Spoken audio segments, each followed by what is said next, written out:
Hello guys, मैं आलोक sir study house Etawah से।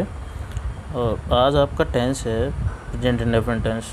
इससे पहले हमने एक class YouTube channel study house Etawah पे कराई थी, जिसमें ये बताया था कि टेंस बनाने के लिए किन किन चीज़ों की आवश्यकता होती है।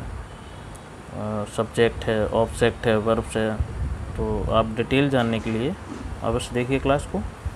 और आज देखते हैं हम टेंस। तो टेंस में मैंने टेंस के बारे में भी उसमें बता दिया था। तो देखिए टेंस, प्रत्येक टेंस के टेंस जो 3 होते हैं, उन्हीं प्रत्येक टेंस के 4 भाग होते हैं। तो देखिए फर्स्ट पार्ट है हमारा इंडेफिनिट, प्रेजेंट का इंडेफिनिट, और इसके बारे में पहचानते हैं। सिंपल प्रेजेंट टेंस के वाक्यों को जब काम का होना करना पाया जाता है तो इनके अंत में, क्रिया के अंत में ता है, ती है, ते हैं, ये शब्द पाए जाते हैं, तो समझ जाते हैं भी ये प्रेजेंट का इंडेफिनिट टेंस है। सबसे पहले हम अफर्मेटिव सेंटेंस बनाते हैं। अफर्मेटिव, नेगेटिव और इंटेरोगेटिव 3 प्रकार के सेंटेंस बनाए जाते हैं। और ये सबसे पहले हम अफर्मेटिव बनाते हैं। तो अफर्मेटिव बनाने के लिए सबसे पहले हमें रूल्स पता होने चाहिए।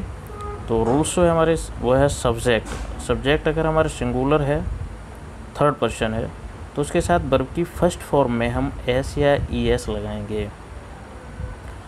सब्जेक्ट हमारा सिंगुलर या थर्ड पर्सन यानी ही, सी, इट, और तो इसमें हम फर्स्ट फॉर्म में एस या ई एस का प्रयोग करते हैं। और अगर हमारा सिंगुलर फर्स्ट फॉर्म, वो सिंगुलर सब्जेक्ट जो है हमारा प्लूरल है, तो हम वर्ब की फर्स्ट फॉर्म का यूज़ करेंगे।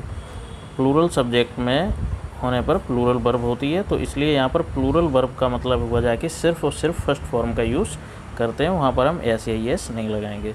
आई और यू के साथ वर्ब में सपोज दैट एस या ई एस नहीं आता है।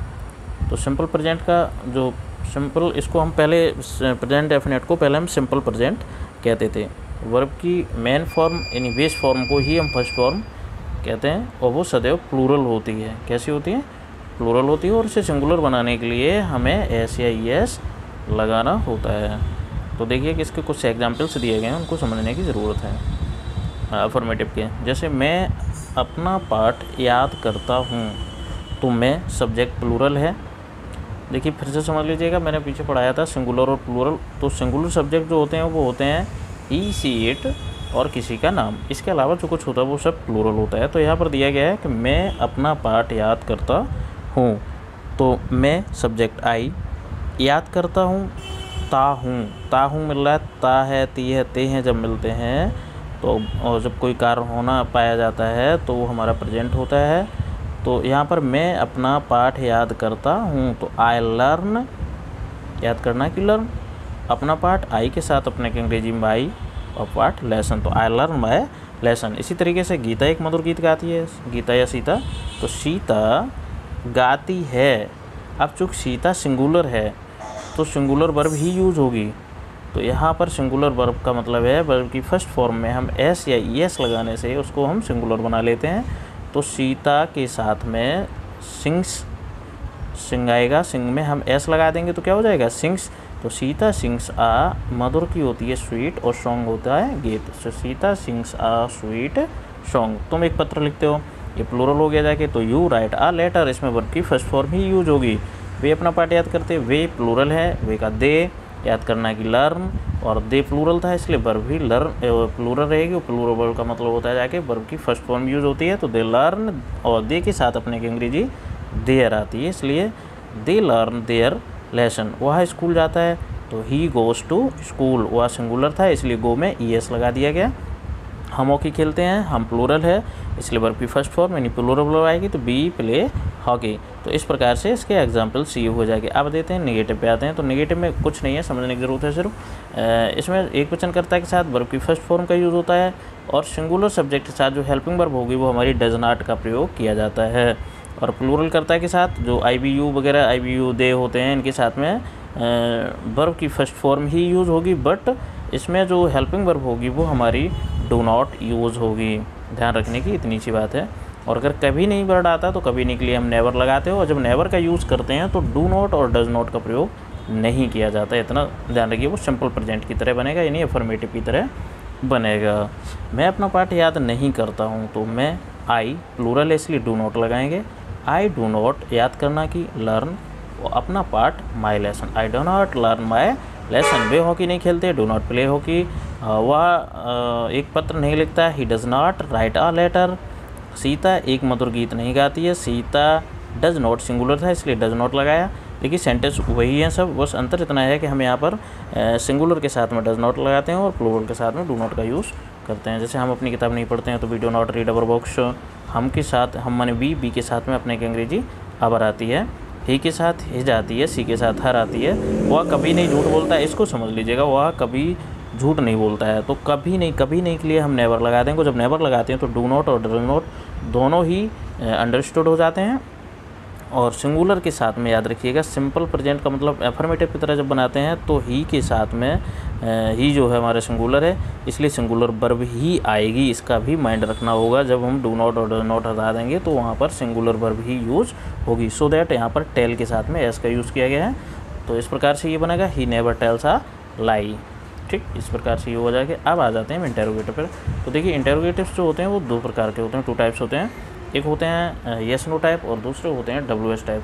येस नो टाइप कौन से होते हैं, चूँकि ये चीज़ें हम सब पढ़ा चुके हैं। आप हमारा अवश्य प्रीवियस वीडियो है उसको देखिएगा, जिससे आप बिल्कुल अच्छे से समझ जाएंगे। वो क्लास मेरी ऑन बोर्ड क्लास है, इसको तो मैं स्क्रीन क्लास दे रहा हूँ, तो समझने की ज़रूरत है, ज़रा समझ लीजिएगा।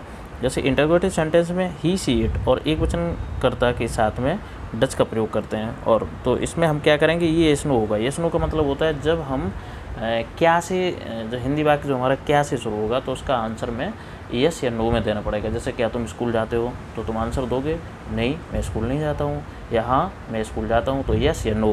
क्या से जब शुरू होगा तो यस नो से। तो इस प्रकार से जब क्या शब्द से जब शुरू होता है तो उसे हम हेल्पिंग वर्ब से ही बनाएंगे, यानी डू से या डज से ही शुरुआत करेंगे और क्या की अंग्रेजी नहीं लिखेंगे। तो वही इसमें दिया गया, स्ट्रक्चर इसमें दिया गया। सबसे पहले डज बोले तो हेल्पिंग वर्ब, इसके बाद सब्जेक्ट है, सिंगुलर प्लूरल जो भी हो उससे हमें कोई संबंध नहीं है, वर्ब की फर्स्ट फॉर्म का यूज़ करते हैं।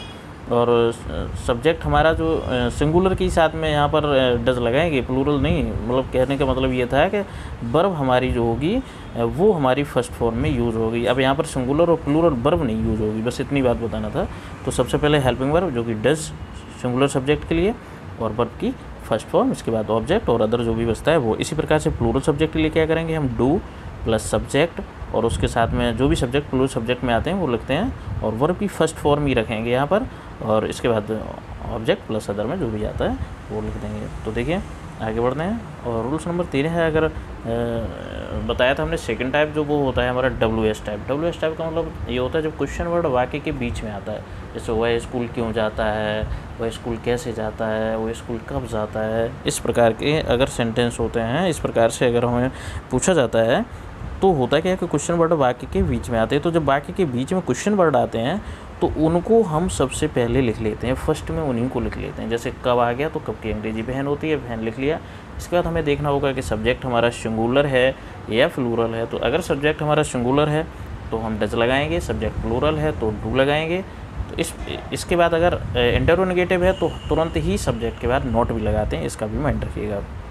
तो इसका जो स्ट्रक्चर बनेगा वो ये बनेगा कि सबसे पहले क्वेश्चन वर्ड जो हमें वाक्य के बीच में मिला था उसको लिखते हैं, और क्वेश्चन वर्ड के बाद इसके बाद हमें हेल्पिंग वर्ब, जैसे कि इससे पहले यस नो टाइप में रूल्स था वही लागू हो जाएगा। तो सबसे पहले क्वेश्चन वर्ड जैसे कि यहाँ लिखा है हु प्लस डू या डज प्लस सब्जेक्ट, तो सबसे पहले क्वेश्चन वर्ड, फिर हेल्पिंग वर्ब जो कि डू और डज है सिंगुलर प्लूरल के अकॉर्डिंग।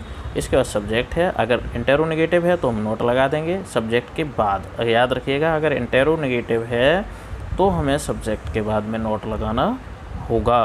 तो ध्यान रखिएगा वही क्वेश्चन वर्ड, हेल्पिंग वर्ब और सब्जेक्ट, और इसके बाद अगर इंटरोगेटिव है तो नोट, अदरवाइज में ऑब्जेक्ट प्लस अदर। और वाक्य के अंत में क्वेश्चन मार्क लगाना मत भूलिएगा, क्योंकि अगर क्वेश्चन मार्क आपने नहीं लगाया तो आपका सेंटेंस सही नहीं माना जाएगा, अधूरा माना जाएगा। इस प्रकार से एक चीज़ और समझ लीजिएगा, जब कभी होता क्या है कि वाक्य में कौन शब्द आता है, कौन, तो कौन शब्द जब आता है तो याद रखिए कौन स्वयं में सब्जेक्ट भी होता है। जैसे दरवाजे पर कौन है तो वही सब्जेक्ट हो गया और वही क्वेश्चन वर्ड भी हो गया। तो उस कंडीशन में उसके साथ में सिर्फ और सिर्फ डज ही यूज़ होगा, क्योंकि वो कौन का मतलब होता है सिंगुलर। तो वहाँ पर जब सिंगुलर सब्जेक्ट होगा तो हमें पता है कि हम उसके साथ हेल्पिंग वर्ब डज का यूज़ करते हैं। तो इस प्रकार से ही हो जाएगा। अब इसके एग्जाम्पल्स देख लीजिएगा। तो जैसे एग्जाम्पल है हमारा क्या हुआ किताब पढ़ता है, तो does he read a book. देखिए जैसे क्या शुरू में आया, हमने बताया था 2 प्रकार के होते हैं, एक एस नो टाइप होते हैं, एक डब्ल्यू एस टाइप होते हैं। तो यहाँ पर एस नो टाइप जो होते हैं वो क्या से प्रारंभ होते हैं, डब्ल्यू एस टाइप होते हैं वो वाक्य के बीच में क्वेश्चन वर्ड आते हैं। तो ये क्या से शुरू हुआ, तो इसका मतलब ये एस नो टाइप हुआ। और क्या की अंग्रेजी हम नहीं लिखते हैं, हम सिर्फ हेल्पिंग वर्ब को ही क्या मान लेते हैं। तो यहाँ वह सब्जेक्ट है और वह सब्जेक्ट जो है सिंगुलर को शो करता है, इसीलिए सिंगुलर के साथ जो हेल्पिंग वर्ब होती है वो डज आती है। तो हमने लिखा है does he read a book, क्या वह एक किताब पढ़ता है। ऐसे ही मैं तुम्हें एक कलम देता हूँ, तो ये प्लूरल सब्जेक्ट इसलिए यहाँ पर डू लगाया। मैं की अंग्रेजी आई होती है, सब्जेक्ट आई हो गया। देना कि यहाँ पर देखिए, यहाँ पर ये थोड़ी सी मिसप्रिंट है, ज़रा इसको करेक्ट कर लेना। चूँकि यहाँ पर डू आई गिव लिखा है तो गिव नहीं आएगा, do I give you a pen आएगा। ठीक है, तो ये जो गिव लिखा है गिव गलत है, क्योंकि यहाँ पर जो वर्ब होती है वो हमारी सिंगुलर ही वर्ब की फर्स्ट फॉर्म यूज़ होती है। क्या तुम्हारी माँ मुझसे प्रेम करती है, does your mother love you है, क्या तुम्हारी माँ तुमसे प्रेम करती हैं। तो तुम्हारी के साथ में तुम मतलब यू के साथ में योर आता है। इसी प्रकार से does your mother love you, क्या तुम्हारी माँ तुमसे प्रेम करती हैं। वह यहाँ क्यों आती है, why does she come here, why does she come here. ये भी देखिए यहाँ पर क्या है कि ये जो बीच में क्वेश्चन वर्ड आया है तो उसको हमने पहले सबसे पहले उसी की इंग्लिश लिख लेते। तो क्यों को पहले लिख लिया, क्यों मीन्स भाई, वाई पहले लिख लिया। सब्जेक्ट हमने देखा था क्या है, वह है, वह का मतलब हो गया जाके सिंगुलर। तो सिंगुलर के साथ में क्या लगाते हैं हम, डज। तो इसलिए वाई डज, फिर सब्जेक्ट क्या है सी, आना की काम हेयर, वाई डज सी काम हेयर। तुम कौन सी पुस्तक, कौन सी माने भिच, और पुस्तक एक वर्ड है, भिच बुक कॉम्बिनेशन वर्ड है, इसलिए एक साथ लिखा गया है। यहाँ पर कंफ्यूज मत हो जाइएगा कि भिच लिख के और तुम डू या डज लगा दो, नो। तो भिच बुक, अब सब्जेक्ट इसमें तुम है तो इसलिए हमने डू लगाया है, इसके बाद सब्जेक्ट है यू। तो which book do you want, तुम्हें कौन सी पुस्तक पसंद है या तुम कौन सी पुस्तक चाहते हो। वह स्कूल कब जाता है, when does he go to school. वे कितनी पेंसिल चाहते हैं, तो how many pencils do they want. इसी प्रकार से आगे बढ़ते हैं। तो जैसे लिखा है तुम्हारे घर प्रतिदिन कौन आता है। अब यहाँ पर कौन वर्ड में हु, तो कौन जो होता है वो सिंगुलर बताया था मैंने। तो हु यहाँ पर डू और डज का यूज़ नहीं हुआ है, ये सिंपल की तरह बन जाएगा who comes to your house daily. Who comes, चूँकि यहाँ पर ये कौन जो है कौन क्वेश्चन मार्क्ड भी हो जाएगा और कुछ ये सिंपल में आ जाता है, तो इसलिए who comes to your house daily. क्या वह एक पत्र लिखती है, डज सी नहीं लिखती है तो does she not, does she not subject के बाद नॉट बताया था मैंने, तो does she not write a letter. इसी तरीके से तो दूध कौन पसंद नहीं करता, तो who does not like milk, who does not like milk. ऐसे ही उसका भी हो सकता था, जैसे who does come to your house, तो हु कम्स सीधा सीधा हो जाएगा, हु कम्स तो डज नहीं लगा करके सीधा कम्स कर दिया था। ठीक है, तो इस प्रकार से चूँकि वहाँ पर नेगेटिव नहीं था, नेगेटिव होता तो हम डू या डज यूज़ करते, तो डू तो लगाते ही नहीं, डज ही लगाना होता। तो सिंपल था, इसलिए हु के साथ में जब सिंपल होता है, माइंड रखिएगा प्रेजेंट में अगर हु के साथ में सिंपल आ रहा है तो नेगेटिव नहीं है तो ध्यान रखिएगा हम ऐसे आई एस से ही डायरेक्ट बना देंगे। अगर नेगेटिव होता है तो हम हेल्पिंग वर्ब के साथ नोट लगा करके बनाएंगे। ऐसा नहीं है कि ऊपर वाले में डज लगा दें, डज नहीं लगा सकते। जैसे तुम्हारे घर प्रतिदिन कौन आता है, तो who comes to your house, यहाँ हु डज कम नहीं लिख सकते हम, who comes to your house. जो हु डज कम लिखेंगे तो गलत माना जाएगा, क्योंकि ये हु जो है ना वो सब्जेक्ट के रूप में आ रहा है। जब सब्जेक्ट शुरू में लिखते हैं तो माइंड रखिएगा हेल्पिंग वर्ब का यूज़ नहीं करेंगे। और यहाँ पर क्या है कि दूध कौन पसंद नहीं करता है, तो कौन के लिए यहाँ पर हु लिखेंगे, लेकिन यहाँ नेगेटिव है तो इसलिए हु डज नॉट का यूज़ किया गया है। अगर ये नेगेटिव ना होता तो हो जाता हु लाइक्स मिल्क, यानी दूध कौन पसंद करता है, तो हु लाइक्स मिल्क हो जाता। नेगेटिव है, चूँकि नेगेटिव में डू और डज का प्रयोग होता है, इसलिए यहाँ पर लिखा गया who does not like milk. तो इस प्रकार से हमारी क्लास ओवर होती है।